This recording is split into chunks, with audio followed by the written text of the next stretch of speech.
Sambalpur Dhanupali police द्वारा bike चोरी राकेटर पर्दाफाश एने आज संबलपुर सदर एसडीपीओ धनुपाली थाना एक सांबादिक सम्मेलन में सूचना देते। सूचना अनुसार गत 3 तारिख भद्रा धनुपाली अंचल शेषदेव बरिहा नामक जड़े व्यक्ति घर सम्मुखर स्कूटी चोरी होता नहीं धनुपाली थाना अभियोग होता।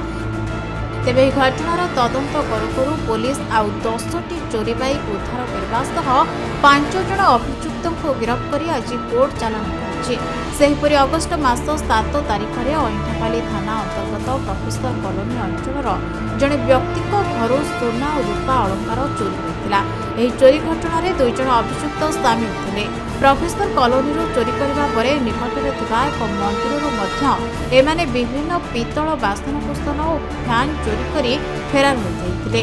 अइंठापाली पुलिस घटनार तदंत कर घटन सामिल थिबा अभियुक्त मानक गिरफ्त कर समस्त चोरी सामग्री उद्धार कर धनुपाली थाना एरिया रे गत 3/2024 तारिख दिन मोटरसाइकिल चोरी रिपोर्ट होता। शेषदेव बरिहा मटपाली भत्रार से रिपोर्ट करते मोटरसाइकिल चोरी होती।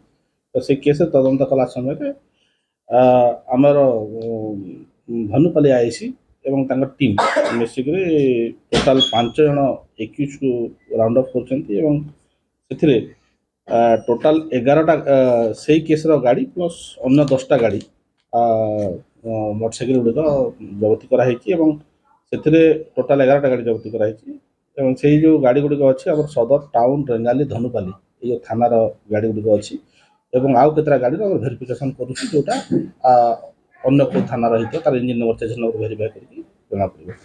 जो 5 जन एक्यूज धरा पड़ते श्यामल हरि अर्जुन नायक अर्कित बाग पिंटू गुरु संजीव भोई एमाने मटपाली आमर गुंडेरपुर बेतरापड़ा अच्छा अरेस्ट कराई गाड़ी जबती सब फरवर्ड करा। संबलपुर नवीन दास रिपोर्ट खबर ओडिशा।